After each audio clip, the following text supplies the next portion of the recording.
Welcome to Broadway Corner with Ashley Ha, where you can hear your favorite performers talk about how they got started, their careers, and everything in between. Make sure to follow me on Instagram and Spotify at Broadway Corner with Ashley Ha, and on my main Broadway account at Broadway_Corner on Instagram, TikTok, and YouTube. Thank you so much for listening. I hope you enjoy. Hi everyone, welcome back to Broadway Corner with Ashley Ha. I am so happy you are here, and welcome back to in-person land, which is very strange for me since most of my podcasts have been on Zoom. But we're navigating the world of in-person, and we're with some pianos, so that's really cool too. I mean, it's just, we're here at Boston Conservatory and next to pianos, so what more could you want? And today I'm speaking with someone who I've learned a lot from in very little time. I've only started taking your class this semester, which is crazy. But, you know, you've seen him on Broadway in shows like Riverdance, and everyone here at Boston Conservatory knows him as one of the best tap teachers in the world. It is Aaron Tolson. So hi, Aaron. Hi how there. are you? Thank you for such a kind introduction. Of course. No, of course. How are you doing? I'm well. I am not tired. I am ready to go, and That's this is very before good. class, so I'm full of energy. Yeah, I mean, I see you have your Broadway Dance Center sweatshirt on. I used to work there. Repping your old stomping grounds, I guess? Yeah, repping them. Well, I actually am in talks with them again, so there's all okay. kinds of good things going on. I mean, you're always involved in everything, it seems like. Yeah, I try my best. But yes, so I will introduce you a little bit and just kind of talk about your insane career. Let me make sure it's still recording, actually. Let's make sure. Yeah. Okay. I'm like, I get scared. I will cut it out. I will edit it later. So Aaron Tolson started dancing at the age of 10 in Lawrence, Massachusetts. 4 years into his dance career, he was performing in the Great Tap Reunion at the Apollo Theater alongside tap legends Derick Grant, Savion Glover, Gregory Hines, and the rest of the movie Tap. Soon after, Tolson met Julia Boynton in Boston. Also, I'm sorry if I say any of these names wrong. I do not know the pronunciation, so please correct me if I do. Who guided him in the direction of tap as a lifestyle. Tolson also accepted a role in the national and international tours of Riverdance. He was a soloist and the captain of the tap dancers during his 6-year run with the show, and had the opportunities to perform on Broadway, at Radio City Music Hall, on various TV shows, at NBA games, and on stages all over the world. And in 2006, Tolson began working with longtime friend Derick K on Imagine Tap, a Chicago-based show whose formation would eventually become the subject of a feature-length documentary titled Tap or Die. Tolson performed in the show alongside Grant and fellow tap dancers Jason Samuel Smith, Michelle Dorrance, Chloe Arnold, Dormeshia Sumbrey-Edwards, Ayodele Casel, Joseph Wiggin, Janas, Jared Grimes, Jumaane Taylor, Tre Dumas, Brill Barrett, and more. So, I mean, what a career. And now, since, I believe, 2017, you've worked here at BOCO? I came here, so Or you came back. I came back. That's when you came back. I came back. I was here 7 to 11. And then I went to Broadway Dance Center for a few years, and then I came back, and I'm here. I mean, yeah, that's a long time to be a part of this community. Yeah. And just teaching tap, being a tap dancer. I mean, not many people can say that they're a professional tap dancer. No, I tell you, every time I tell somebody, they're like, so what do you do? And I say, I'm a professional tap dancer. And they always pause. Either they go, what? Or really? Because they've never heard it before. And, you know, I think the number of people that do it as their profession is probably less than 100. Yes. I would say worldwide. Definitely. So, I mean, when you think of tap dancers and you think of all these legends and things like that, but there aren't very many of them. People like you or Jared Grimes, like we talked about, and even the choreographer of Funny Girl also is in that list of, of people who, you know, are a part of that world. And then whenever something is tap, it's like one of those people, one of those few people to kind of select from in a way. And so it's just very impressive that you've managed to just really follow your passion of what you wanted to do in your life. I tell you, the most common thing said to me my whole career was, you cannot succeed as just a tap dancer. It was said to me when I was 10. It was said to me when I was 12. It was said to me when I was 20. It was said to me when I was on Broadway. It just was, people kept giving me this opinion. And the challenge, I said, oh yeah, Okay, well, let's see if you're right, because I love what I do. Yeah. I mean, I went to college in New York on purpose so that I could keep tap dancing, you know, and I went on a track scholarship. And they supported me. The track team at the school was like, no, you're probably going to be a tap dancer, so let's... I know, I didn't even mention your whole track thing. I mean, you're like a very active person. I'm an active person, yes. Yeah, like anything you do has to do with like dance or run, anything. Yeah. But again, it's just it's so cool to just meet someone like you who is truly just like worked as a tap dancer your entire life, because even just in the theater, most people can't say, I only do theater. And even people who are dancers can't just say they've just been dancers. And who's a tap dancer? Like, that's pretty remarkable. So, I mean, it's just such a great chance to just get to chat with you a little bit about you. So before we get into the rest of the questions, let's talk about your newest journey that you're going to embark on very soon. You're unfortunately leaving us here at BOCO. This is my last semester. Yeah, it's your last semester, but that's totally okay because we know that you're going to continue your work in New Hampshire. Yes. And do you want to just talk a little bit about your newest journey and what that's going to be, and in case anyone wants to know about it so they can go do it, anything you want to mention about it? So I have been recruited to be the director of dance at a college in New Hampshire called St. Anselm College. But not only did they recruit me, they asked me to create their dance program. And so I'm creating their dance program, and they even one-upped it and they named the dance program after me. So I am the director of dance at the Tolson Institute of Dance at St. Anselm College. It just sounds so crazy to say that. And we are, in this fall of 24 is going to be the inaugural class, the first group of people that are coming in and be able to major and minor in dance. The program is based in contemporary, tap, ballet, and hip hop. Wow. It is very different than any other dance program that I know of, and it's also not audition based.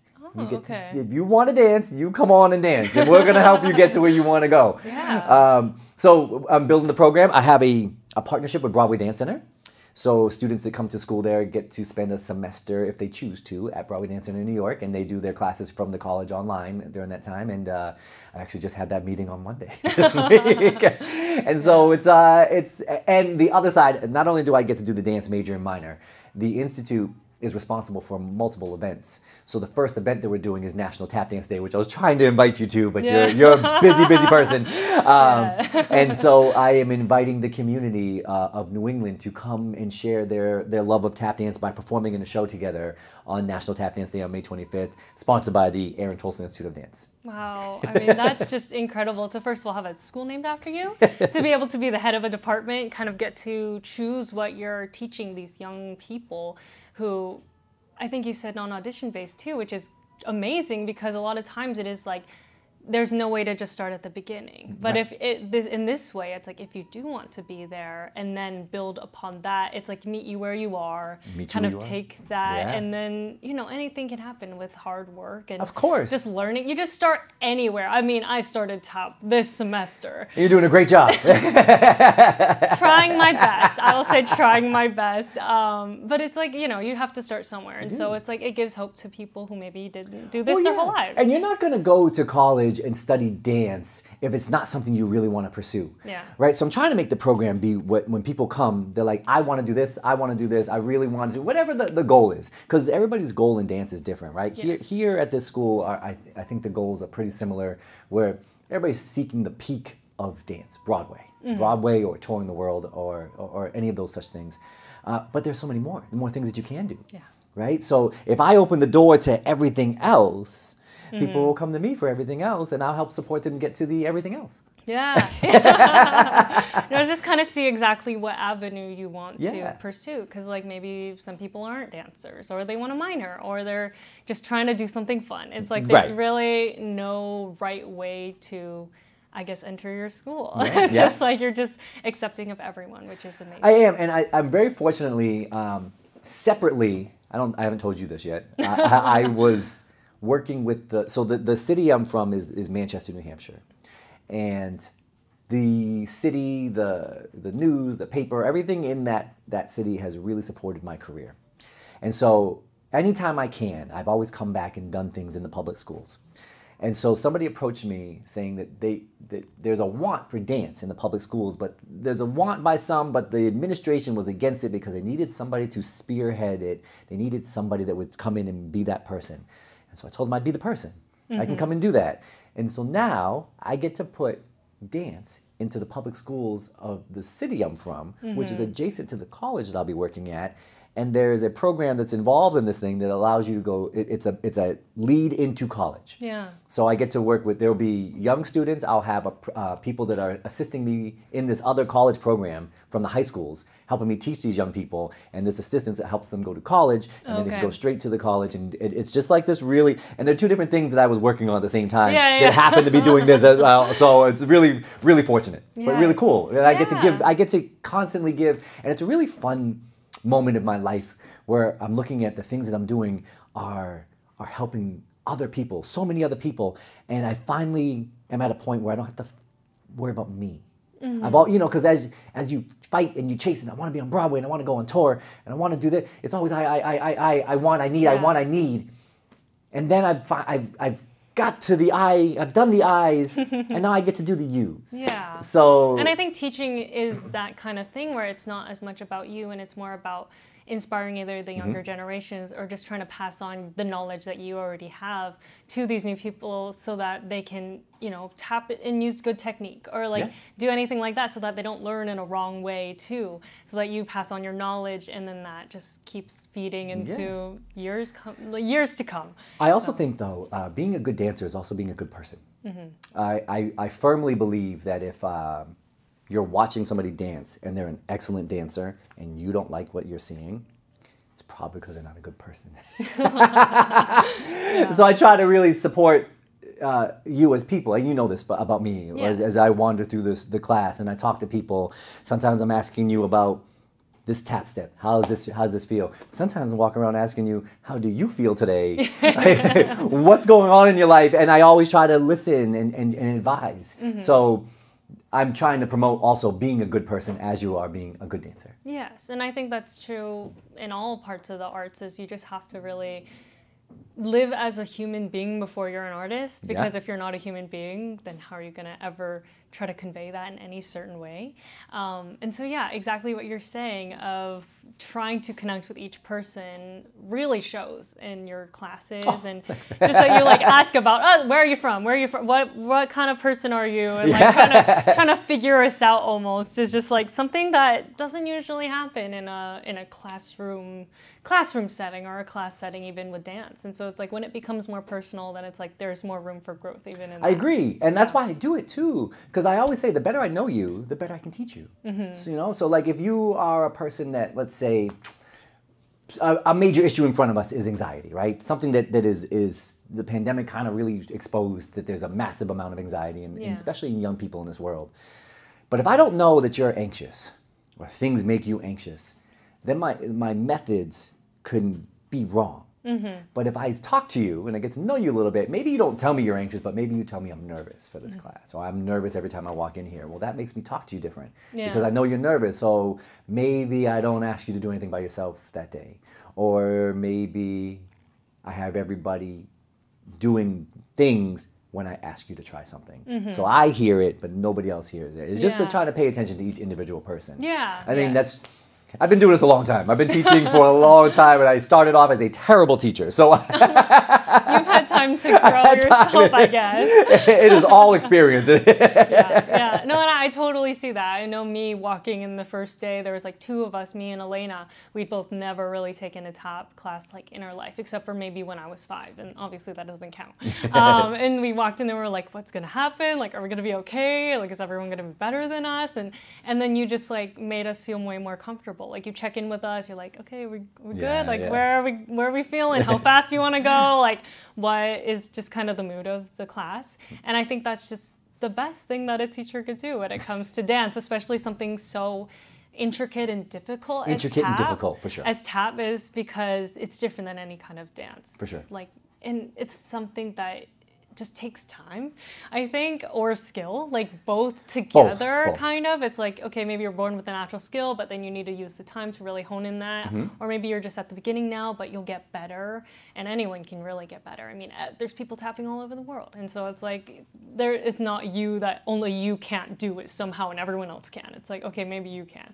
I don't know about anymore. Once upon a time, maybe. I don't know about anymore. Yeah, just a little bit. Like, I hope, you know, just progress and just work hard. I'm like, everyone's just trying to get better than they already were. Yeah, I love that. I mean, I think, to me, I mean, this is not just because this is your podcast, but you're actually one of my favorite kind of students, and you're actually one of my favorite students. So thank you. What I enjoy is like building the sandcastle, right? So you and I are building the base. Yeah. And it's like, I know that when we're done, whoever you go to next, you'll have this foundation where I know you're going to succeed. And so it's so fun for me to watch, because as I watch you grow each day, I'm excited to see you in 3 years, because I know that it's going to be something special, and I'm excited for you. Yes, I'm very hopeful, honestly. You should be. You're doing good. I'm like, we're here, we're doing school, we're doing everything. I'm like, make sure you utilize the resources that are here.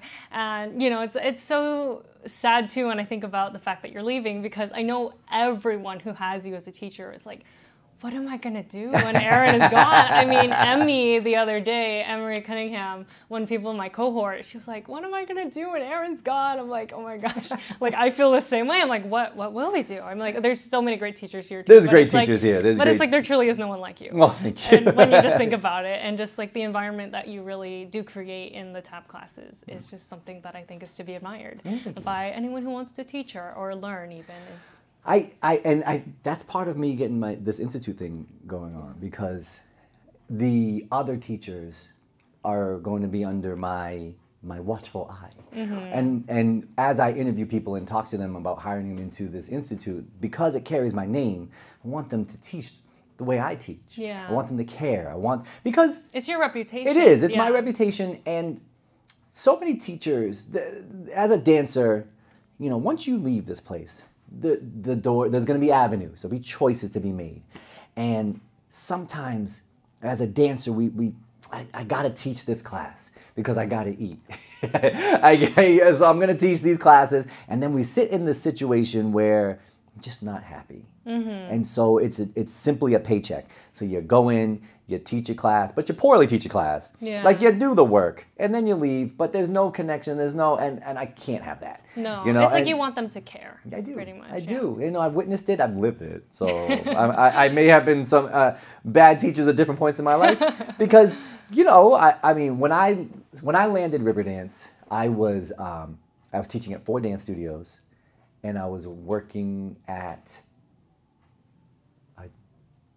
I was working at a video game store. Oh, okay. So there'd be days where I'd be at the game store, and then I'd go teach class, and then I'd go home, and it was just hard. It was hard. But I was barely making it, and I was just keeping afloat. But I didn't love my classes, and I can't remember most of my students from that time. There are a couple, though. So that was at that point in my life, I was starting to make the turn into, like, I really care about what I'm doing and the work that I'm giving. You know, I was like 20 years old. Yeah. So, like, I'm like understanding what I'm grasping what I'm doing and how much it can affect people. And then I was fortunate it happened before I went on the road, because then when I went on the road, what shows do is they have you go teach class. Yeah. So I would get to places and I would teach classes, which ended up building this crazy following around the world of all these classes I taught everywhere. I mean, I can't tell you how many people come up to me and they're like, hey, you taught my mom back in... oh my gosh, what year was that? Like, what year was that? Because I'll be teaching the kid now. That's like the crazy thing that happens. Yeah. So I'm teaching daughters and sons of students that I taught before. It is wild and crazy. But yes, I learned how to care. So I want people to care. I want people to not be doing it just for the paycheck. Of course, it's a job. Yes. So the paycheck is important and it's involved. I get that. But care about your craft and care about how you give it to people, because it's not now, won't simply be my reputation. I'm going to be providing these new jobs for these teachers that are going to get the title professor. Yeah. So I'm going to have to make sure that they're happy and they want to be there. And that's the goal. No, it's almost like, what was I going to say? Just like having them appreciate how much of a gift it is to do something that they love too. Because I think when we get into it, when it becomes a job, it becomes way more difficult to appreciate it. I think that happens a lot here. Oh, yeah. Where students, I'm not in anything right now. I'm like, I'm honestly just chilling, and that is okay for me. And people have told me, like, yeah, you're lucky, don't, like, overwhelm yourself too much. But I know there's a lot of people who are in 2-3 shows at a time, and then they don't love it anymore. And that's, like, what breaks my heart to hear about, because it's just like, well, you came here because it's what you love, and then it turns into something that maybe you hate. Something you have to do. Yes, and where it's not so much a passion anymore. And so what I think I'm hearing from you saying that you want your teachers to care is like, understand what a privilege it is to teach dance and be able to be a dancer as a career, because not everyone gets to do that. You are correct. And so it's like just trying to change the philosophy a little bit of like making you care about something you like, because not everyone gets that privilege in this world, unfortunately. I mean, I wish that could be the case, but it's just not how it is now. And I think the work that you're doing is just so great. And I honestly can't wait to, you know, see what happens with the Aaron Tolson Institute of Dance.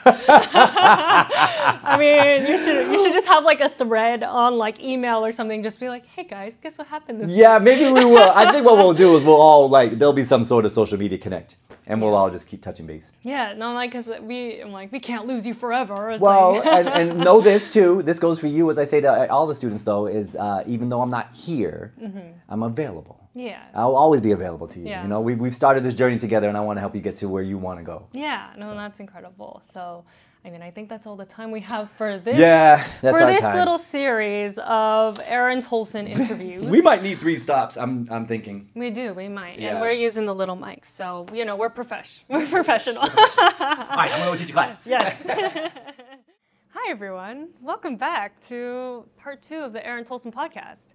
We are in a different room. It's a different week. It's a different week. We're different. Different clothes. Maybe we're different people. I don't know how much of a transformation could happen in that time, but you never know. I mean, you got different hair. Maybe. Yeah, my hair grew. My hair grew. It got a little grayer. Just a little bit, maybe like or a little bit taller. Just a little bit there. But you know, we're back and excited to just keep talking to Aaron. I mean, I had such a great time last time. I think you just have so much wisdom to share, and make sure we get it out of you before you leave. For sure, for sure. And I didn't get to ask any like real questions last time, so we have a lot of time to really dive into all of that. So since we already talked kind of about your new journey and all that, let's go back to the beginning. Okay. Let's go back to Aaron as a little kid, growing up. You said New Hampshire. Like, what did you do? Like, where'd you grow up? What's your background? Like, how did you discover tap? And like, how did Aaron become Aaron? Pretty much. Oh my goodness. Yeah. Go to very beginning. All right. Well, I'll go back as far as, let's say, 8 years old. Okay. 8 years old. I'm the dance studio brother. So my sister's doing dance competition, and she's doing pageants, because now dance competition is strictly dance. But back in the year 3 when I was born, because I've been around a long time, pageants were nearly equal to dance competition, and dance competition was kind of rising up, but pageants were the thing. So, or at least in my world. And so I'd be at pageants, and I would be at the dance studio, and I would see all this stuff, and I would just be there. And so my mother really was pushing for my sister to have a modeling career, and which included television. So as she was chasing these things for my sister, she said, well, I'm going to put you in the same stuff too. So I started being in acting class. And what was happening is I would get to these auditions and I would do well. And I would get to the last, so I was up to the last 3 people for Robert on the Cosby Show. I was up to the last 7 kids for a season part on Sesame Street. Like I was really, really great, close to making these career-changing things that I would have been a child actor. Yeah. And I kept getting cut at the end. And so the consistent criticism was that all I could do was act, which was really, it's kind of funny. It's not what you want, but all I could do was act, and they wanted something else. I needed another skill. Oh, okay. So my mother was like, well, I'm going to put you in dance class. Like, this was never discussed with me. Oh, it was just like, okay, you're going to do it. So there was a day I was going, so now by the time I'm 10, like all these. I did a bunch of commercials and a bunch of things, but I wasn't getting the big roles. So, 10 years old, my sister's now taking dance class in Lawrence, Massachusetts. I live in Manchester, New Hampshire at the time. So it's about a half-hour drive to dance class. And we're there, and my mother turns to me one day and says, next week, you're taking these classes. And I don't have the type of relationship with my mother where I could be like, no, I don't want to do that. It was like, oh, I guess that's what I have to do. It was like I was told that's what I was doing, so then that's what I was doing. So the next week I show up in my sweatpants and my Velcro sneakers, and I take my first ballet class, and I'm terrible. And then it goes from ballet class to jazz class, and I am equally as terrible in jazz class. And then, so now at the end of those 2 hours, I remember I was standing at the side of the room, and I was looking out the window. The windows were down, and I was looking in the street, and I'm crying, and I'm just trying to keep it together. Like, I know I got to do more, and I at this age, I know that if I did more, I might get more acting jobs. I knew that, so, but I didn't like what I was doing. And then it was tap class time, and I was able to wipe away the tears, and I got back out there, and it made sense to me. I had been watching it for a long time at this point, and I'd say probably for about 4 years, I'd just been sitting watching dance class, and it made sense, and I could do everything. So it was like, first tap class, I learned a time step. It's not normal. It's not typical of a 10-year-old tap dancer. First tap class, you might be learning how to shift your weight and maybe how to shuffle, and I was doing a time step. It just had I had seen it all. So it wasn't it wasn't foreign, it wasn't hard, it all made sense. And so suddenly, in day one, they were like, well, this guy might be able to tap dance. And so after that, they bought me tap shoes. And there was another boy in the class. And I was like, I'm a competitive person. Oh, okay. So I was like, well, I want to be better than him. Yeah. That's going to be my goal. So I would suffer through ballet and jazz and get tap class, and I'm going to get good at this. So then I got better than the boy. His name was Tommy. I remember Tommy very well. And once I was better than Tommy quit dancing. Oh, wow. He quit, and he was a hockey player, which, a hockey player out of dance, it's good, it's beneficial, but I get it. I understand how that can go away. Yeah. And so then I was like, well, then there was these young girls that were about the same age as me, and I said, well, I want to be better than them. And then I started moving up the ranks in like classes, and I was in class with my sister, and I was like, well, now I won't be better than her. And so I did this for about 4 years, and then 4 years we went to a different dance studio, and then when we went to a different dance studio, the movie Tap came out, and at this point, I'm bored. Oh, I'm bored in tap class. I'm bored in classes. I'm just like, and we go to the movie Tap. And the opening scene starts, and I remember I can out of body see myself watching that movie, because it's Gregory Hines at the beginning of this movie, and he's tap dancing, and I haven't seen anything like this. And I was like, whoa. And just after this opening scene, during the opening scene, I turned to my mother and said, I want to tap dance like that. Yeah. That's what I want to do. And she said, I'll find somebody to have you dance like that.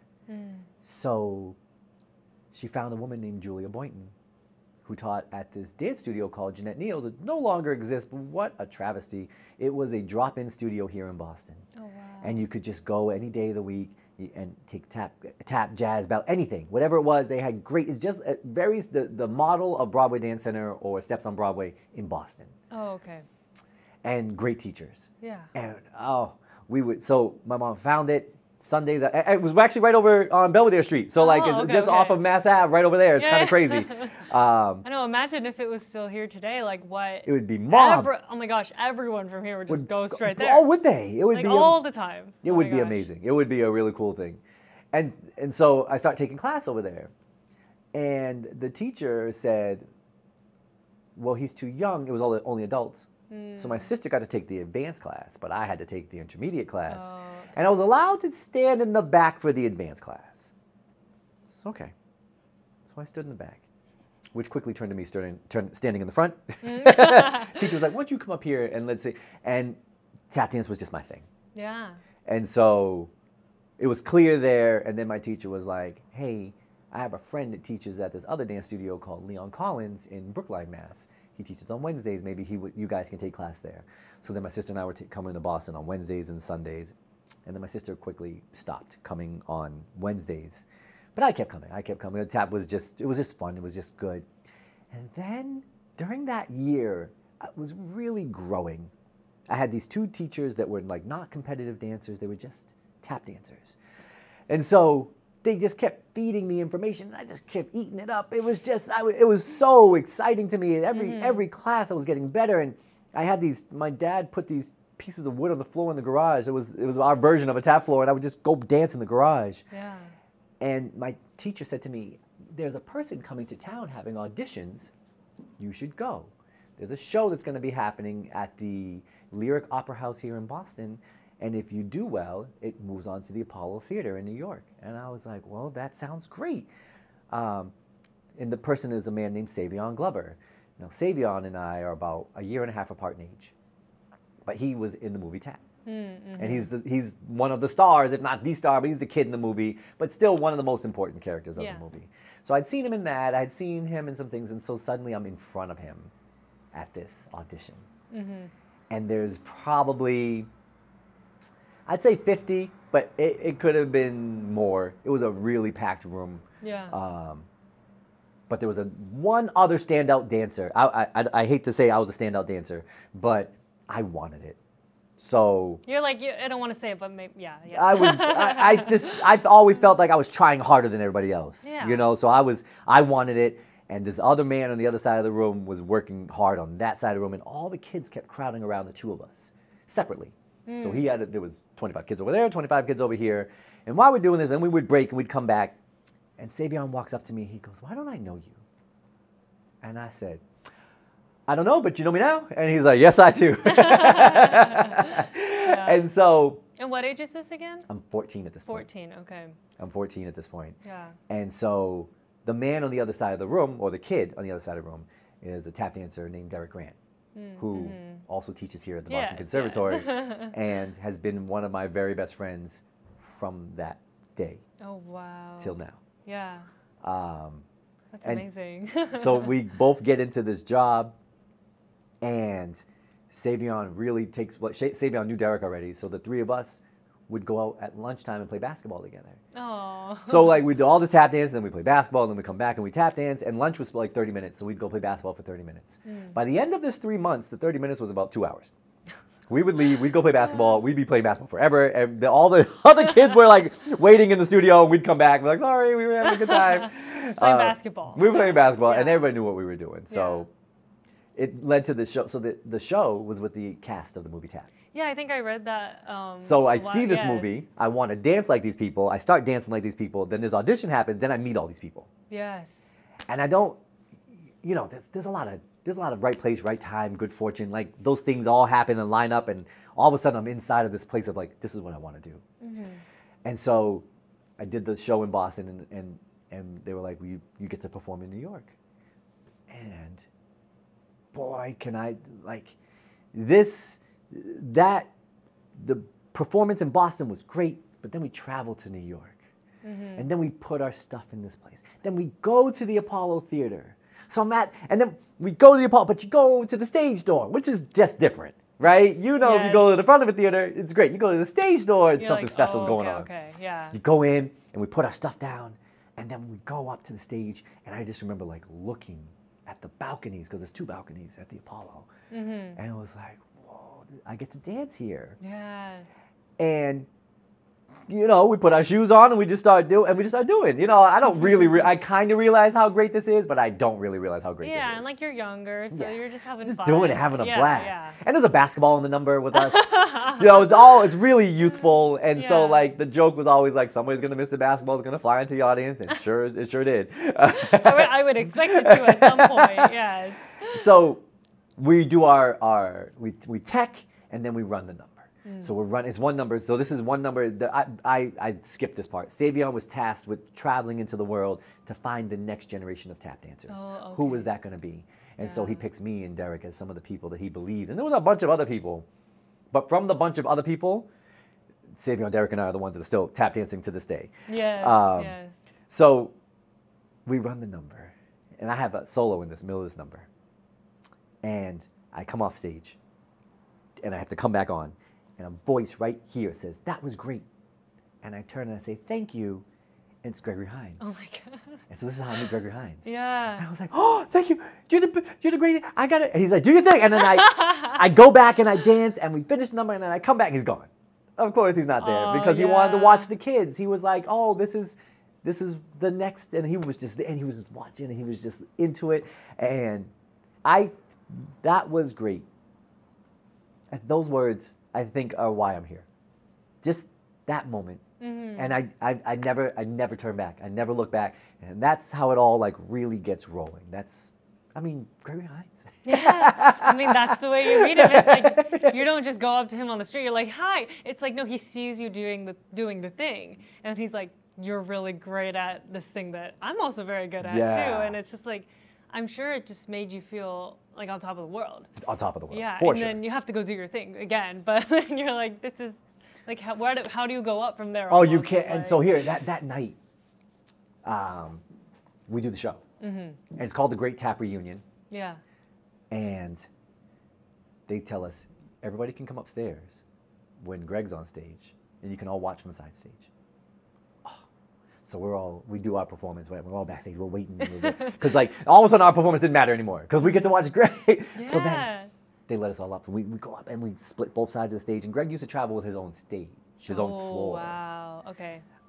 We got to dance on it too, though. So yeah. so we're all backstage, and like, I remember Gregory just making the audience be quiet. He could just make them quiet. He could make them laugh. He could make them clap. He just had such control over the audience. I was like, that's what I want to do. I want to be able to do that. Mm-hmm. So I'm standing backstage. I get, like, just to tell you how magnetic he was, we're while watching, and I'm just into it, and I get bumped. And I was like, "Hey." And it was Mike Tyson. And I was like, "Would you like to stand in front of me?" But like, celebrities would just show up wherever he was and just want to see him and just be around him. Like, that's an really insane moment. Oh my God. Yeah. To hang out next to Mike Tyson? Yeah. You're like, wait a minute. I'm like, where am I? You're like, wait, no, like, get out of my way, but also like, never mind, it's okay. No, you don't have to get out of my way. You can stand right there. Oh, wow. And this is at 14. Yeah. And that's just kind of like, I guess just the beginning of the rest of all that. Then it goes from there. So like, that's how it all comes together. Oh my goodness. And was that when you knew that you wanted to be a professional tap dancer? I think I knew. Or was it before that? It was before that. A little bit before. It was before that, but then this stuff happens, right? Yeah. So like, I get good at tap dance. I'm just like working hard to be good. And my goals always are to be the best, right? So the best in the world. I don't like, you're not just doing it to be good. You're doing it to be great or the best. Right, and I'm so competitive. Like, I carry that with me. Like, I'm going to be better than everybody else in the whole world. Like, that's not possible, but that was my goal. So I think at 10 years old, I turned to my dad and I said, "Hey, I'm pretty sure I'm going to live in New York." And he said to me, "I know you will." Like at 10 years old. Oh, wow. He was like, "Yep, you are. And it's going to be tap dance." And that's what. So between 10 and 14, the decision was made in my mind, this is what I'm going to do. Mm-hmm. And then that 14-year-old experience solidified it. Yeah. And growing up, like, your parents were they in the dance world themselves? No. Or was it just something that they chose for their children to do? So my dad was from Demopolis, Alabama, and he had no all he wanted was for us to live a better life than him. So my dad came up as poor as can be. He was he has some giant family, like 12 siblings, something insane. But like, he's from a time when he had to drop out of school in 7th grade to work to make sure that the family could eat. Yeah. So he moved to New Hampshire to just have a better life. And he met my mother, who moved here from Spain, who moved here for a better life. They meet each other, and then they get married, and they have my sister and I.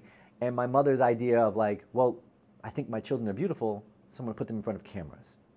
So it was the modeling, and that's so. Her idea was like, I have these young brown children in a time that's not now. Not so now. Yeah. And well, if they are famous, then they'll have a good life, is how my mother was thinking. So let me put them in commercials and see if I can get them going. So the dance came with the rest of the stuff. Okay. And so as I was chasing this acting career, my mother was chasing an acting career, and then I was presented with the thing that I loved, which I didn't know it was what I was going to end up loving, because I also ran track as well. It's just something that fit in with who you are. Yeah. So, no, but that's so... It's cool to hear like of a mom who's like so, you know, for obviously her own reasons and things like that, but someone like your family was so for like pursuing that kind of career, which like that doesn't happen for a lot of people. Whereas like people, you know, I mean, being Asian, it's like my experience is a lot different than most Asians. Like my family is very supportive, but most kids, you know, you're going to be a doctor, you're going to be a lawyer, engineer, and that's it. There's no other option for you. But then like when you see it happen where it's like they're so for that and so supportive of that, it's like you just say like, oh, that's amazing. And it doesn't happen very often, but when you do see it, it's amazing. Although,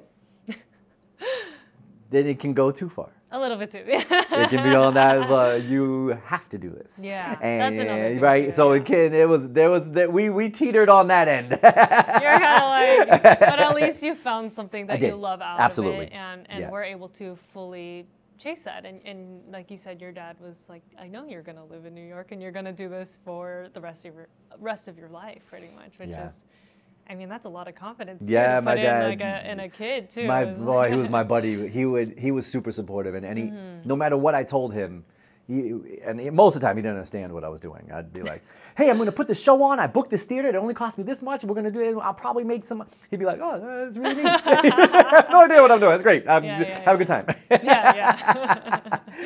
So, yeah, it was a good time. So he was super supportive. My mom is supportive, but my competitiveness definitely comes from her. Oh, okay. Because as I work my way up and trying to do things, she will say things, some things. Okay. Yeah, we'll leave it at that. Yeah. We'll unpack that another day. Yes, that's a different podcast. A little too much for now, but yeah. And what was it about tap, and what is it about tap that just brings you so much joy? Like you said, you know, you danced in other styles and stuff, but nothing quite fit like tap did. And so just what is it about it that brings you the most joy? You know what? It's a good question. I think there's a few things about it, but so I like math, okay, which is a weird thing to say. But I don't. Fair. I enjoy math. I enjoy working with my children and their math. I get to, like, every time that they're working on whatever, I have to refresh my memory on how it works, and it's fun for me. I think that's fun. You're like the good dad that isn't like, why don't you understand this? You're like, okay, let's do it. Let's do it. Let's figure it out. Let's figure it out. And so, like yesterday, I was doing something with my oldest, and there's math in tap dancing. There's a lot of math in tap dancing. Oh my gosh. Now, you can look at the math, or you can listen to the music. You can see it either way. But I tend to see it both ways. So when I feel the math come together and we get those satisfying fours, lands right on the beat, that's so satisfying to me. Hearing how that tap dancing comes together, and how it complements music, how you get to express yourself, how you get to dance it the way you feel it, and if you don't feel it, you can dance it different, how everybody's version is different. I don't know, there's just so many interesting things in tap dance. And you can never master it. There's so many ways to get better at it, and if you pick a lane and say, I'm going to work on this, all of this is not getting worked on. So once you get really good at this, then you can work on this. But as you work on this gets weaker because you're doing So the never-ending cycle of constantly learning, I find great joy in that. I really, really do. Not that it's not like that in every other style. One thing that I did know at a young age is that if I tap dance, I can do that for a very long time. It can last into my 80s if I choose to. Whereas I told you I knew that as a runner, by the time I'm 30, I'm done with that career. So in dance, like and dance typically. Oh my gosh, like my body already hurts. Right. Like all the time. In dance, it can end quickly, and I am not young. I've been on stage since I've been on stage for 40 years. It's a long time to be on stage. And I still, I'm performing next week. It's not just the teaching, it keeps going. So I knew there was longevity. I knew that I loved it. I love working on different things, and also tap dance has brought me around the world. I mean, tap dance brought me with my wife. I'm here with you because of tap dance. Like, it's just done so much, and it's hard to say. Like, there's so many things I do love about it that I can't. You know, it's everything. It is. You know, and there's flaws, of course. You know, it's not perfect, and nor is anything. But there's this giant subculture of this tap dance community, and it's different. Any time of my life, it's been different. There's been times of great inclusion. There's been times of great fracture, but all of it's interesting, and all of it is exciting and to be part of, and to give to it, and to help it grow. And you know, tap dance is an oral history. So I'm out there trying to remind people this is what it was, this is where it came from. It's my responsibility as a tap dancer that has had tap dance do so much for them. This is so much. Yeah. No, and I always love too how you're always talking about the history and like trying to make sure people don't know just white tap dancers and make sure they know who originated things and who came up with this art form pretty much, and so that, you know, the younger generation doesn't grow up having a skewed vision because of maybe what America tells us we should look at.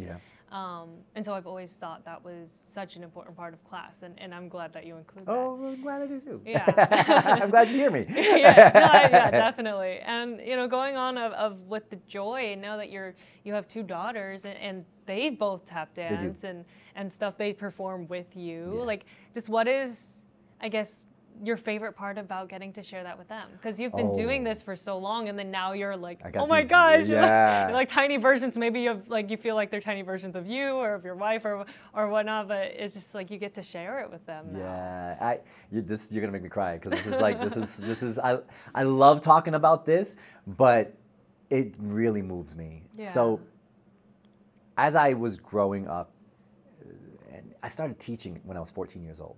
So teaching, oh my gosh. Yes. So I've been teaching for a long time, and I've witnessed a lot of dance studio owners. I've witnessed a lot of dance studio teachers, and I witnessed them teaching their own children. And I've seen this for years and years and years. And the one consistent thing that every dance teacher told me was, if you ever have children, it's going to be difficult to teach them. They're the worst students for you to have. They're just so difficult to teach. And I've always heard that, and I said, I don't want to be that guy. So I made myself a promise. I made a promise to my children and my wife. My children will know how to dance, but they don't have to be dancers. And dance does not have to be included in their career. But what I want is to be able to give them enough information, whereas if they needed a job, they could teach dance class. And that idea comes from my buddy Derick. So Derick, as I watched his kids grow up, I remember him talking to this about me with his kids, and like, at least they're going to be able to know how to, and I was like, I agree with that. I'm going to do that too. So so as so my daughter is born on May 27th, my oldest, and tap dance day is May 25th. So my wife was super pregnant at this performance. I'm at a performance 2 days before my daughter's born. Like, we're doing it. She's there. Everybody's like, we think you're going to have a baby today. But she's not there. No, everybody thought she was going to have a baby that day. And so my children have just been in theaters and around dance from in the womb. It's never been dance to them. To them, everybody dances. It's just the normal thing. Everybody dances. Everybody participates. Everybody's part of it. And so I started teaching them when they were little, you know, and at first they would just stomp around, and it's great. And then Charlotte, my oldest, started putting the steps together, and which inspired my little one, Alexis, to follow along. He wants to do what her big sister's doing. Yeah.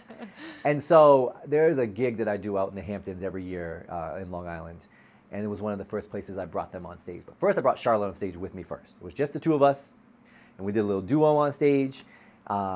And one of my other students sang, and it was super cool, and it was like, okay, we got this daddy-daughter thing going on. And then my little one got old enough to share the stage with us.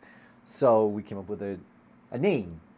So as a group, we call ourselves Cinnamon Tolson Crunch because it's fun. And so I'm currently choreographing for our next show. I just started a couple days ago. We were working. And whenever I go to any tap festival that's not too far, or I try to travel with my family, they perform with me. So if I do a solo, it's not really a solo. My children are going to dance at the beginning or at the end or somewhere. We're going to figure that out. So the tap dance community is also rooting for my children now. Mm-hmm. They want to see them succeed, and like the little Tolsons go out there and do it. Yeah. So what does that feel like? It's some of the happiest moments, and the particular performance that comes to mind, and the one's gonna make me cry. Last summer, we performed at the Boston Tap Festival, which is called the Boston Tap Party, and I did this piece, which I'm still using the same song to perform, called "You Look Good to Me," but it has a feel at the beginning like a fairy tale. So what we did is we did an a cappella piece at the beginning of the number, the three of us, and then the musicians came in with that fairy tale part, and I danced with them off stage, and then I took a insanely like a 4-minute solo. I don't know why it's so ambitious, and then it goes back to the fairy tale at the end. Mm-hmm. At the end, when it goes back to the fairy tale, my children came back on stage and finished my solo with me, and we ended up with this finishing pose. It was super cool.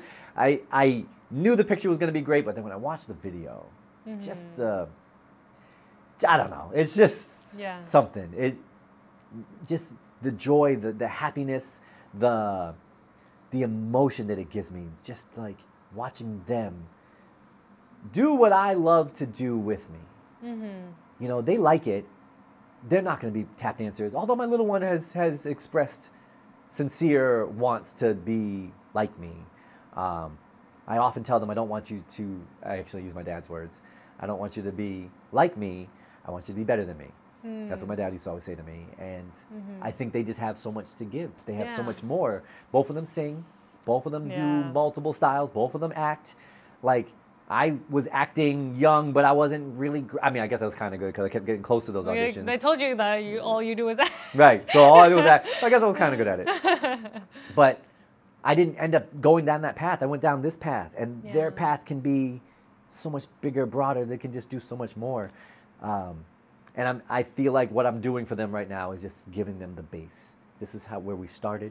You're in front of crowds, you're in front of people. You know how to work hard. You know how to practice. You know how to execute. You know how to make mistakes. You know how to get around or fix your mistakes. All those things, it's all critical thinking things that just affect your whole life. Yeah. So I think it's emotional for me for sure. It's awesome. It's like it's my favorite. I mean, I've seen the videos too of you and your kids. It's just like so much fun, like watching the three of you up there on stage, and they're so much like they're so much shorter than you, and you're just all dancing together, and it's like that's all you could really want as a dad, is like to, now it's like you're sharing in the joy, and not forcing them obviously to be a tap dancer or whatever, but at least being like, here, if you want it, take it, and if not, that's fine. Like just have fun with it. And I think that's honestly like the best thing to hear about, because it's like, you know, you grow up with your parents and they're so influential and you want to be like them. I wanted to be a doctor when I was younger.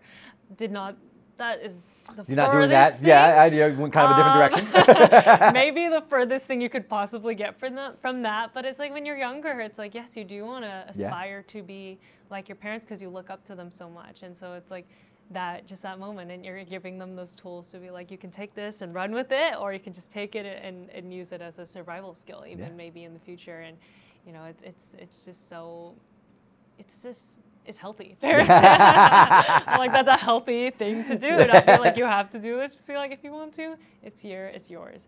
And now I think we should talk about you and your teaching. You said you started at 14? I did. That's crazy. Yeah. Like, when did you, I mean, because I think we talked about it last time, like maybe when you're younger, you're doing it just to make money. Yeah, just to get a paycheck out of it and make money, because that's natural. That's what you have to do. But now I think you have seemed to have found a real love for it, and just the passion of getting to teach students and forming a relationship with them. I mean, you talk about like your students coming in the door all the time, just whenever they want. The door's always open to them, and not all teachers do that. So it's just like, when did, I guess, that start for you? Like, where you really just found like your groove in teaching? Well, let's see. I've been teaching for 35 years. Give or 35 take. years. So Yeah. I was like regular dance studio teacher, and then I became invited teacher, special guest, master teacher. And master teacher was, I don't know if anybody deserves that title, so I don't love that title, but I know master class is just a term that people use, and I go along with it. Once that started happening, once I started traveling the world to teach everybody, that everybody was really interested in how I did it. So I would say that's all starts in 2000, so like 24 years ago, where I started really like traveling the world, working with dancers, and then really mentoring young people. So suddenly I was working with people that were like, of course not my children, that want to be like me. And that path, my path, is an incredibly difficult path, and I know that. So as I watch people trying to get to what I do, I said, well, here's what happened to me. You know, and as you know, I constantly share stories about my successes, but mostly my failures, right? If you think about it, I talk about all the things of the times I fell or didn't get the audition or got injured at the performance. Like there's tons of things because it's just been a lot of things. And I think it's important for me to share that with people that like this journey is difficult. But because the journey is difficult... oh, hello. Hey. Boston. Because the journey is difficult, I feel like the support that I need to give, that any dance teacher needs to give, needs to be great, especially when I'm teaching at your level, okay? Because you're somebody, you and your peers are going to chase this career. Not exactly what I do, what they do. Yeah. But similar to what I do. I mean, I've been on Broadway, so want to be on Broadway, right? So, I mean, we're coming at it in different ways, but still... similar goals in a way. So if I can be people's support system, if I can listen, because I find that if I listen, if people come to me with their concerns or their issues and I just listen, usually they have the answer of what the problem is.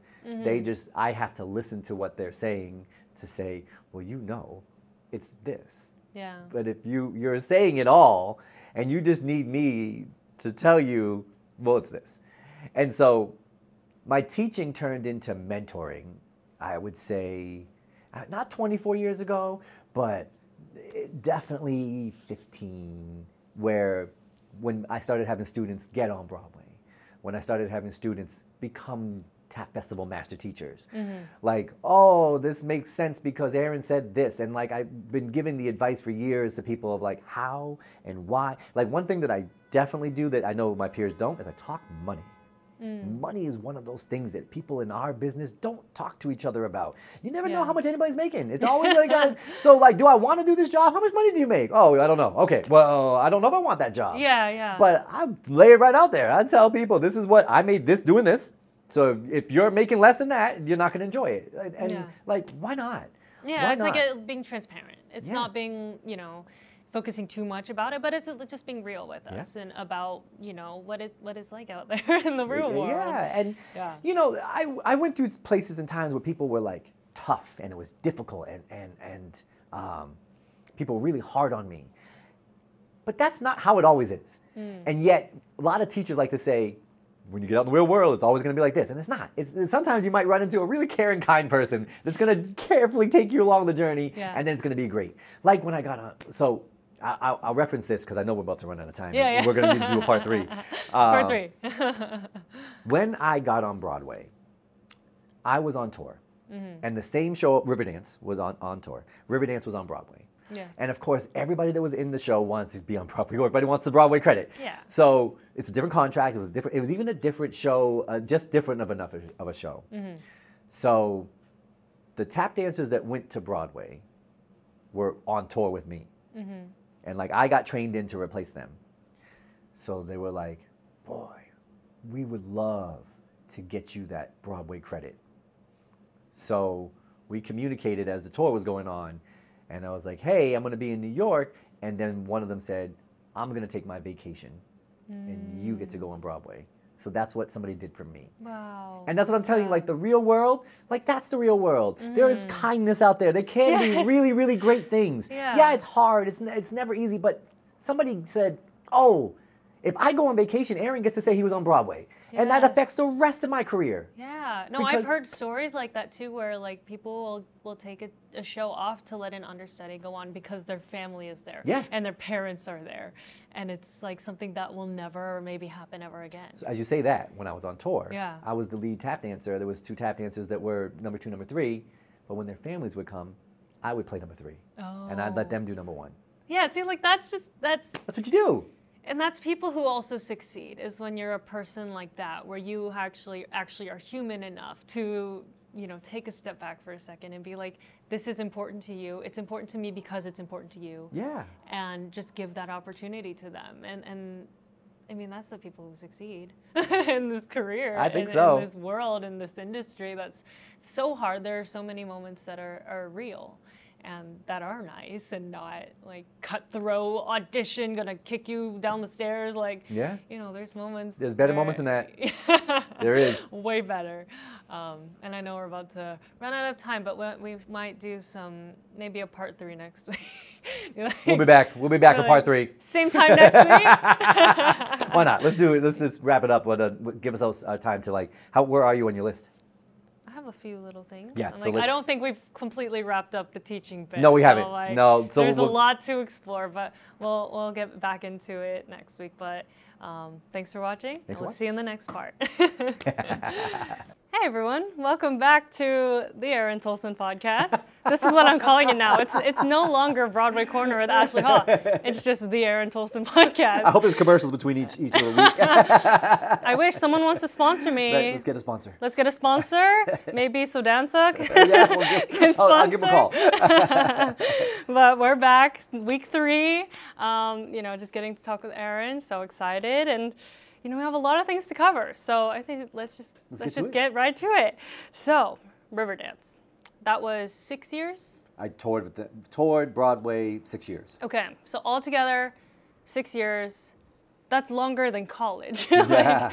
And to be with one show for that amount of time, that's a lot of life that's lived within just the tour and stuff. So in thinking about Riverdance, like, is there a favorite memory that you have? Because, I mean, you ask this with people who are in Broadway shows, and usually that's like maybe 6 months, maybe a year, maybe 2 years, but 6 years, that's a whole other thing. And a lot of ground to cover within that. Yeah, we need another podcast if I was going to tell you all about it. Honestly, there are so many really great moments in that. So it's my first job, my first big job. And it came at one of my lowest points. Like, this life was just tough. Things weren't working out. I was continually auditioning, continually getting cut, making it far and getting cut. And so I remember when I went to the audition, I was just like, I remember sitting in the waiting room and I was just calm. Just like hanging out. I'm like, I'm going to go do the thing. And then I got the call. They picked one person when I went to the audition. How many people do you think were there? About 100. Okay.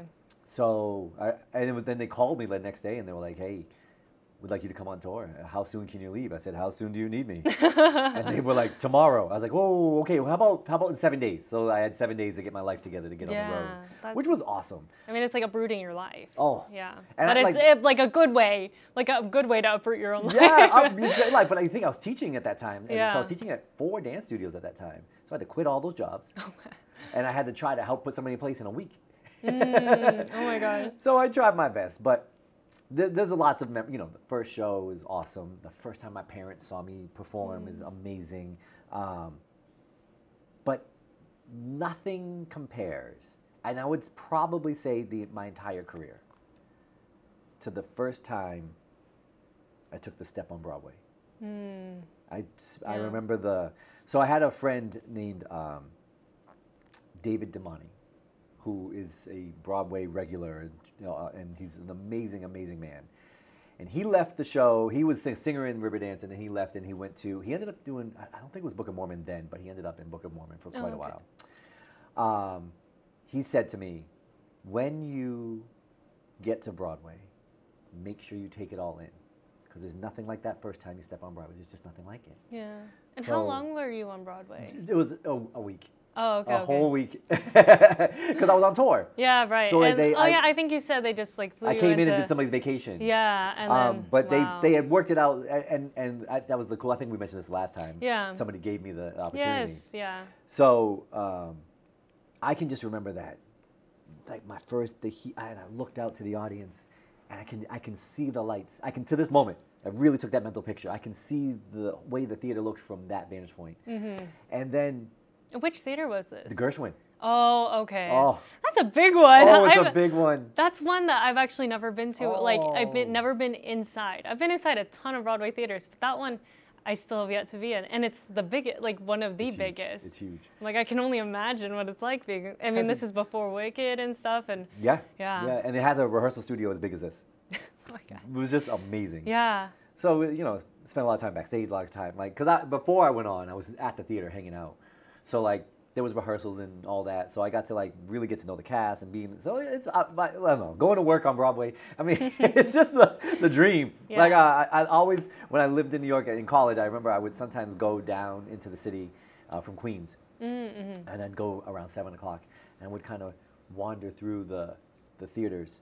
Yeah. And I'd see all the people going to work, getting ready to go on Broadway. And I was like, I want to be that person. So I would say stepping on Broadway, Radio City was tremendous. Mm-hmm. And we did Radio City. So I'm doing an Irish show at Radio City during St. Patrick's Day week.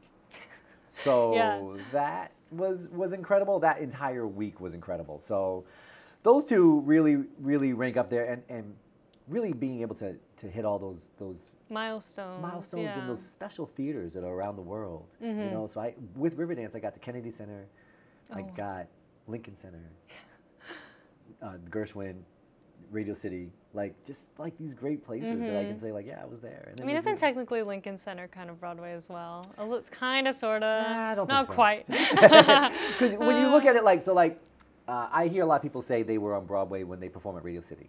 Right? They say, oh, I was on Broadway. It's like, oh, where were you on Broadway? It's like Radio City. Well, Radio City's on 6th Avenue. Radio City's not quite. Radio City is its own thing. Yeah. So, like, That's like I think you should be proud of, like, I danced at Radio City or performed at Radio, whatever it is. Like, Broadway's that's a thing. Radio City's another thing, though. They're both exclusive. So, like, getting into, I'm happy I got to do both, of course. But, like, if I only did one of them, I wouldn't try to claim the other one. It was, like, because that's a unique set of circumstances to get there. But, and also there's I would say, though, those are the performance things that were, like, the best things about being in the show, but there's the friends that I made. Mm-hmm. And, like, I have friends all over the world from that show to this day. And there's people that I communicate with all the time from that 6 years. Because it was like traveling. I always refer to it as traveling you're in high school, but you have money. Yeah, I mean, that kind of sums it up, I guess. So we were a 100-person cast. It was a huge cast. Yes, yeah. So, and you know. That's a giant show. And sometimes you wouldn't talk to somebody for 3 weeks because you didn't see them. You're like, we're in the same building, we're in the same space, but you're never going to see them. Right, it happened. It really happened. That's funny. And then you run into them at the mall. Like, oh. You're like, hey, I didn't know you were here. Oh, you're still on the tour? Okay. Yeah. But so, I mean, that's a tremendous, like, just 6 years of kind of doing everything. Yeah, and I really took advantage of the tour. Like, I would get somewhere and I would go explore. I remember landing in Berlin, and I was a cover. Somebody got hurt, and they flew me over. I was in Savannah, Georgia. And they were like, hey, we need you in Berlin tomorrow. I was like, okay. So you're like, I'll go to Berlin. Why not? It's better than Savannah. I'll take that. So I flew to Berlin, and I remember, like, I put my bag in the hotel, and I ran out to get something to eat, and I was like, oh, I don't speak German. So, like, I was like, oh, there's Pizza Hut. There was a Pizza Hut. And I went into the restaurant, and I was like, that. I just pointed to what. Did you have the money and everything? Like. No, I didn't. How did I pay? That's a good question. I was thinking about that because you get in. Somebody probably gave me money. Like, I probably got. There was probably an envelope like a from travel. the hotel. Yeah. I was like that. I was just thinking about that. I was like, how did you pay for that? No, it could have been a credit card though, because that's universal. That's true. That's true. I remember. That's a good. I remember. I mean, you travel the world. You have so many different currencies. Yeah. Like, going to Japan, you have the yen, and then London, you have like the the pounds and thing, like it's Euro, so right next different. door, Yeah, like it's also different. Yeah. Or even Canada, like the Canadian money, like it's also different and also something you don't think about all the time. And you're like, oh shoot, okay, I need money. Yeah, it's a thing. I have laid over in Iceland a number of times, and like the way the flights go, I'm typically there super early in the morning. I want to grab breakfast. Like, well, I don't have that currency. I never have that currency. But they're like, we take American money, but it's not equal. But they'll treat it equal. So, and treat it equal. So they always take American money and they give you crowns back as your. Oh, then, I see. And then you. Oh, then you have some money. Yeah. Now I have money, but I can't use it anywhere else. You're like, I have it, but I don't need it anymore. And I think you mentioned during one of our classes that you had an improv section in the show. Yeah. So one of my questions that I wrote was like, how did you keep it fresh? But I guess like, how did you just do that every night, like coming up with something new, or just technically doing the same show, but it's different? Yeah, that was the beauty of the job. Yeah. And that's what made me last for so long. Yeah.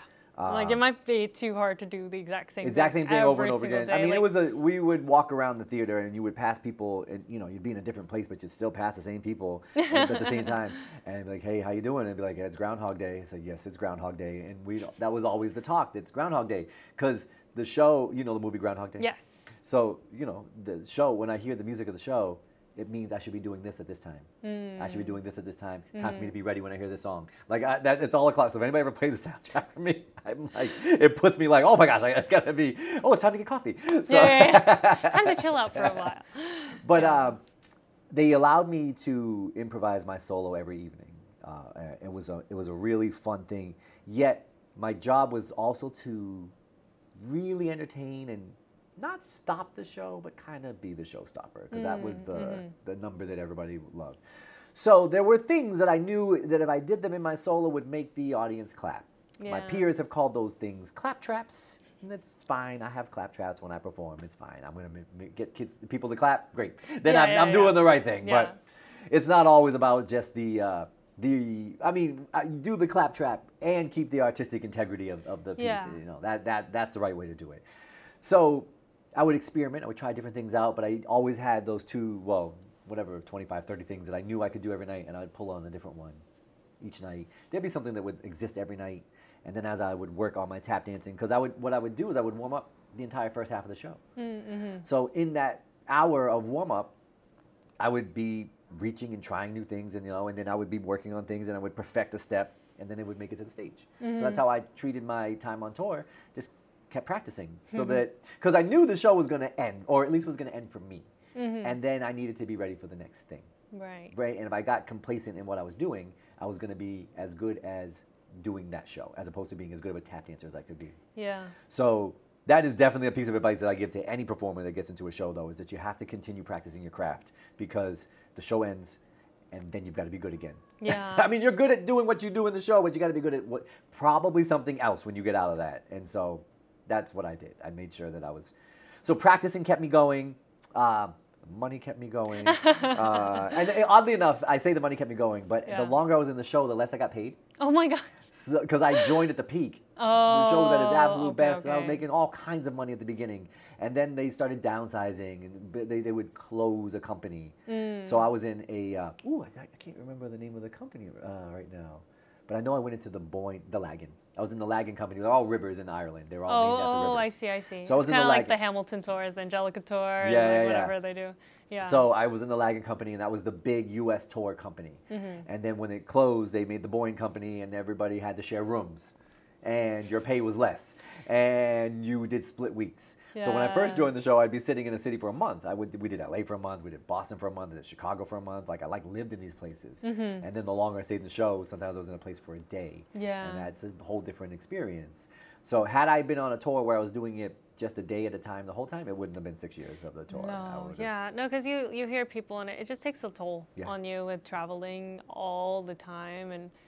But that's so nice that you were able to just kind of sit down, hang out, and then move on. And it's kind of like, it's almost as if it's, vacationing in a way, like a touring vacation. Yeah. On somebody else's dime. That was the best part about it. You're like, I'm just going to, travel the country, travel the world, and just get to see all the sights and enjoy the 6 years instead of just having, just taking a toll on you every single day and it being unbearable. It's like, No, it makes it was it a more great 6 fun. years. It was so much fun. Yeah, and I'm like, I'm glad seems like such a fond memory. Yeah, for sure. And so now we'll move back into the teaching world just for a little bit before we have you tap a little bit. Okay. So I think, I don't know if I asked you this, but like, what is your philosophy when it comes to teaching? Oh, that is an interesting question, because I don't know if I have a philosophy. Or maybe just a couple. Well, there's a vision of how I see it, right? Yeah. So I don't prepare a lot of my classes. I currently, this is going to change soon, but I currently teach about 22 classes a week. There's a lot of classes. Yeah. And I've been teaching for 35 years. So as I walk into a situation, so especially like here, I know what my students, what their level is. I can picture every class. And maybe this is why I don't have to prepare my classes as much, because of how I see class. I can picture my classes. I can picture where people stand. So I can tell like where this person struggles with this person's good at this person's never here, whatever it may be. Yeah. And so I'm always trying to find a way to push everybody forward. How does everybody make a move forward? What can I do today? And sometimes I know that's repetition. Sometimes I'm going to come in and I'm going to do a lot of the same exercises you saw last time, because there's great success in people being successful. I tried this before and I was okay at it. Then we do it again and I'm good at it. That builds confidence. Yeah. So I strongly try to build my students' confidence. I try to really listen, and I'm really good at reading body language. So when I'm teaching a class, I can watch somebody get bored. I can be like, oh, I'm moving too slow. Or I can see somebody that has high anxiety in a moment, like, oh, I'm pushing too hard. And so I try to find that balance in between. So how hard do I push? I have a series of, any time in my life, I have like 8 to 10 warm-ups that I use on any given day. And that varies per level and so I'll start a warm-up, I'm watching the class, seeing how everybody feels on that day. How do I feel on that day as well? So like if I feel like yesterday, we've had this really, I don't know when this is going to post, but the eclipse was this week. Yes, yeah. So it might post today if I'm really productive. Oh, hey, okay. So we had the eclipse this week, and that day was exciting, and it was full of energy, and everybody was full, and it was like a sense of community. People were outside. It was just a very different, unique day, which brought high energy, which carried over into the next day. Also, the weather was good for 2 days in a row. The sun was out. It was good. It was great. And then yesterday, a couple days later, I can't move. I got here to teach, and I was like, oh my goodness, I don't know what I'm going to do today. Yeah. I'm having a hard time like getting going. And that's when I pull on the energy of the students. What's that feel like? Who's in a good mood? How's that feel? I talk to people. So I guess my biggest philosophy, and I didn't even say this yet, but it was going to come as I was about to say. Yeah. The better I know you, the better I can teach you. So anybody that's taken my class before will know this. Or we'll take the class, maybe. I talk a lot. I talk a lot in class. I teach, and then we could end up talking about ice cream or donuts. It always happens. I'm always purposefully giving mental breaks in my class. And I do that through my conversations. A lot of times the conversation will happen me going to talk to somebody. If I see somebody having an issue, I'll go talk to somebody in the class. We'll mill about, do their thing while I'm talking to a person. And then somebody will say something that's interesting all the time. And then I'll jump on the topic, and then here we go. And then class is about that, and we're tap dancing, and we're talking about ice cream. And then we break, and oh, the ice cream thing that I had, and then we're back to it, and then we break. Oh, you remember the ice cream? You've experienced it before.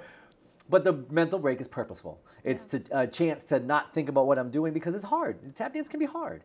And if you're pounding your head against a brick wall, it doesn't feel good. But if and then I stop, and then I come back and something's a little softer because I didn't have to, I relax, and I'm able, because tap dancing is all about relaxation as well. So if I can relax and focus, then I'm going to be successful. But if I'm stressing and I'm nervous, I'm not going to be as successful. So that's that's a lot of my method. And my philosophy is, better I know you, the better you know me, the more we're going to accomplish. And that's always my intention, especially when I have long-term like this, like in the college setting where I get to work with people for 15 weeks in a row. I can make a lot happen. Yeah, so that's very true. It's so exciting for me and watching all the growth. Yeah. No, and something I kept noticing when we were chatting today is your jacket. Oh. The Star Wars. Yes. Because I was like, you were saying all the conversations we have. You said ice cream. I'm like, that too, but also like Star Wars. And different things. It's very and important. Like, Star Wars is a topic of conversation frequently. Very frequently. I don't know Star Wars very well at all, but I'm like, I know how much you do. And I was like, the Adidas, that's cool. Oh, once upon a time, Adidas and Star Wars had a partnership. Oh, I see. It lasted, it was a number of years. I'd say 3 or 4 years. And so there was multiple collections per year. And I was poor at the time. So I tried to grab one thing from each round. And this is my favorite one by far. Yeah, it's got the super cool bat. Oh, I see. Yeah. Oh, and the shoe. That's funny. No, but I'm like, if it gives any indication of the kind of person you are, it's like that jacket. I'm like, honestly, it describes it all. It's just bright and fun. Yes. And speaking of teaching people who maybe have a lot of anxiety or a lot of stress, like, or just starting out, like, what is your advice for someone who wants to start tapping but really doesn't know where to start? Maybe isn't in a BFA college program where you have to take tap.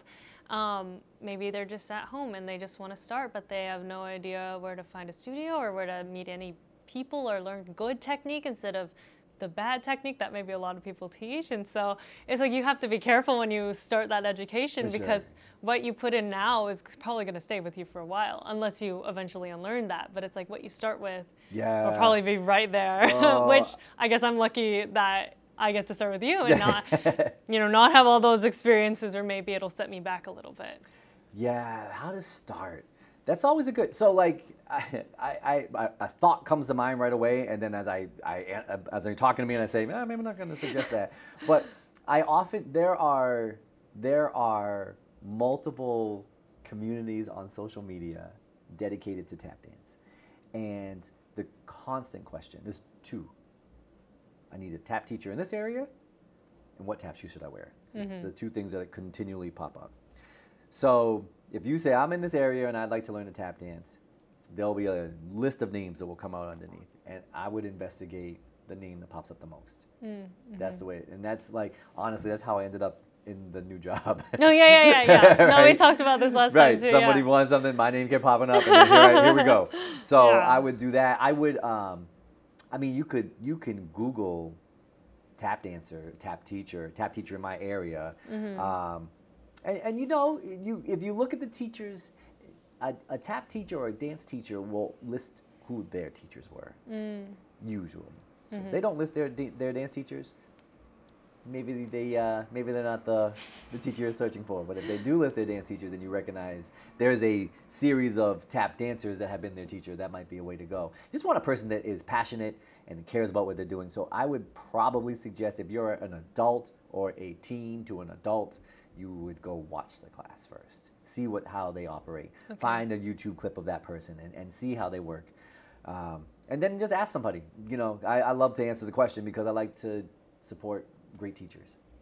Yeah, no, I think that's great. I'm like, as a beginner, it's like it's so hard just getting started. Like I know for me, getting started was obviously coming to school. I'd never taken jazz or ballet or tap like consistently ever in my life. And so it was like a whole new world for me. And I wanted to get started at home, but it's so hard to like figure it out first. Yeah. And I'm like, I understand that struggle of just wanting to so bad. And once you get into it, it's fun. But then it's just always the starting point that can be the hardest. But what's scary too, what you're going to get into. And if you get into a situation you don't like, you might not want to do it anymore. Or you have like a bad experience that'll just set you off. Like maybe you won't explore it ever again. So it's like you got to be careful when you're first starting. For sure. Just make sure you get the right teachers, get the right experience, and the right shoes maybe too. And so, Aaron, something completely different from tap. What is a passion that you have, even though we already talked about Star Wars, that has nothing to do with dance, like your tap, at all? Oh, being a dad. Yeah. There's no question. That's my number one passion. Yeah.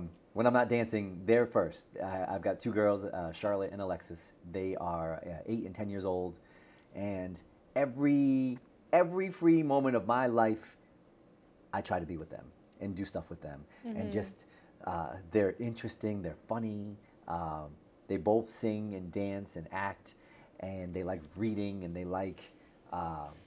just like life. And then by spending so much time with my children, I get to, and this is something that I learned from one of my best friends, Derick Grant, to always like experience the world through your children's eyes.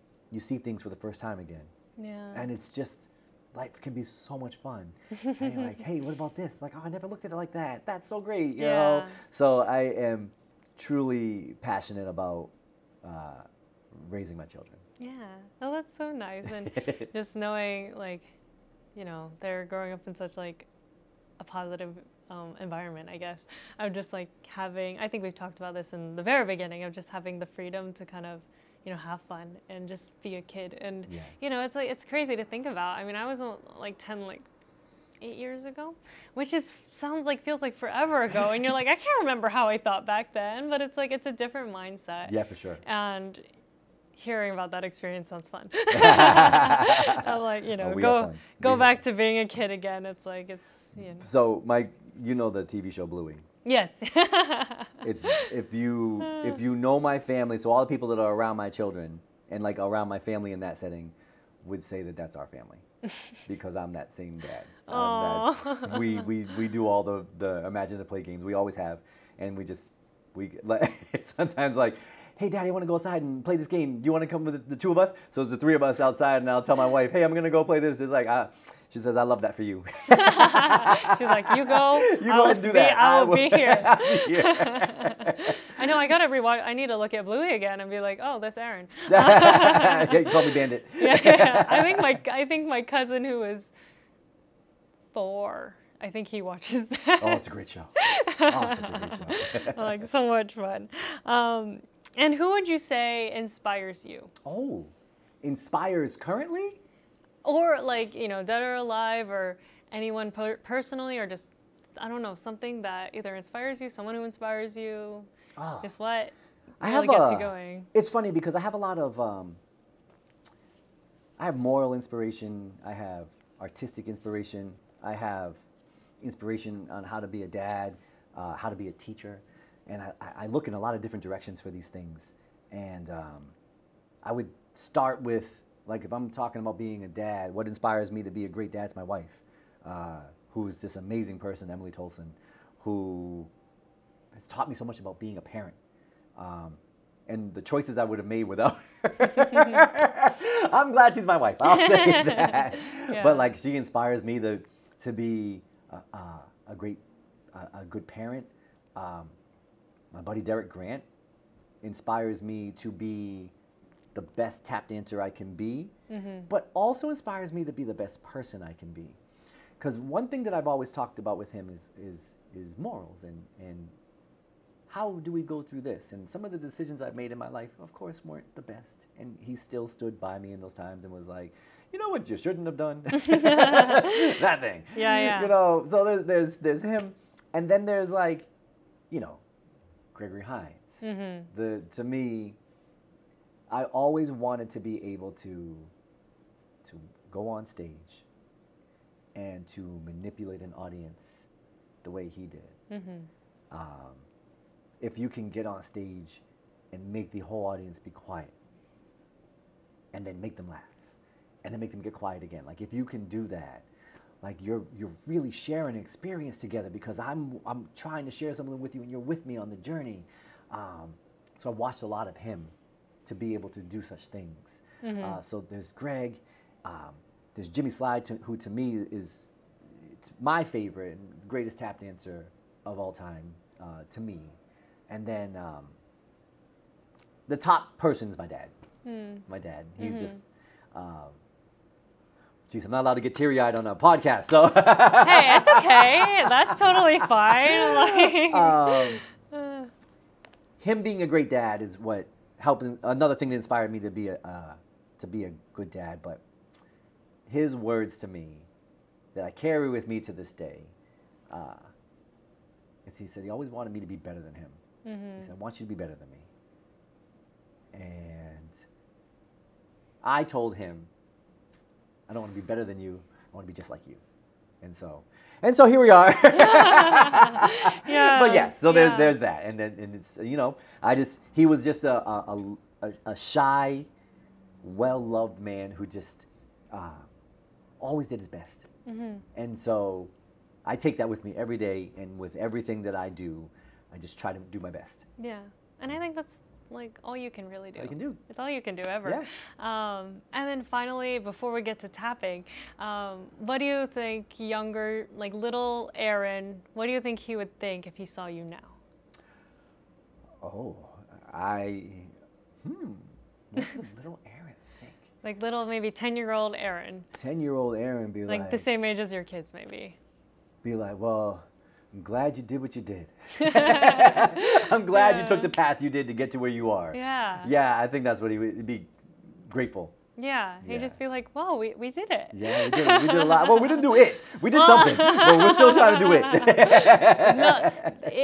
What is it? What is it? Yeah. But, you did something. We've done something. You did life. Yes. Well, Aaron, it's been great chatting with you. Yeah, thank you. I think now we got to get to tapping a little bit. Let me give you a little shuffle ball change. Yeah. I got the pink boots for you today. So yes. okay. We're going to break those out for you. We're going fancy. We're going fancy. Yeah. All Okay. right. All right. Thank you. Thank you. Here to share a little tap dancing with you. Thank you once again for having me on your show. And here's a little finale.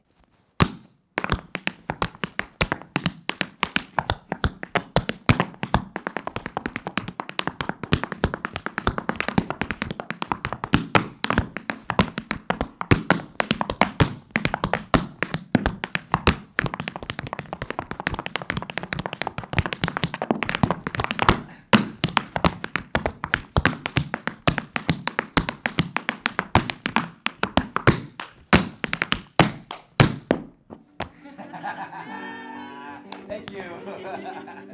You've been listening to Broadway Corner with Ashley Haw. Thank you so much for tuning in. I'll see you next time.